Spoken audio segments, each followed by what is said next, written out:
Blet, du.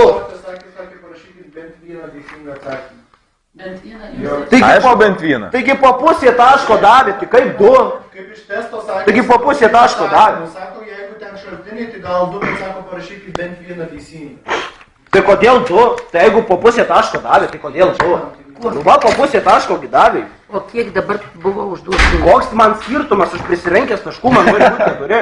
19 užduoti. Nu tai kas? Aš visų nepadarysiu, aš ne kompiuterį. Dabar paskaičiu.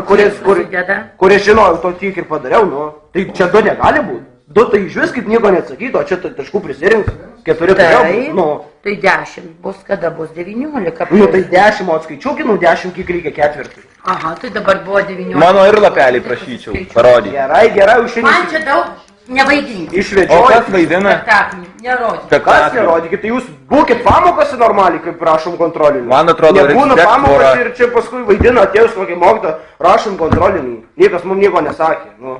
Ir jūs dar kokia jūsų teorija yra durna. Duodat 10 paragrafų išmokt, o indėdat tik vieną. Ir buvo, karočią, šitas testas iš 31 metų sukilimo, o davėt mokytis paragrafų. Nu, tai kas čia jūsų per taktiką?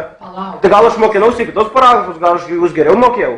Gal šito ne? Viskas buvo iš visų. Nu, eikit, kasgi viskas buvo. Gerai. Iš to sukilimo čia viskas buvo. Per pertrauką aš tau parodžiu. Aš neliksiu čia per pertrauką, bet ir ta mokytas sakė, aš tai ir mokytai pasakiau. Sako, taip, aš irgi taip darau.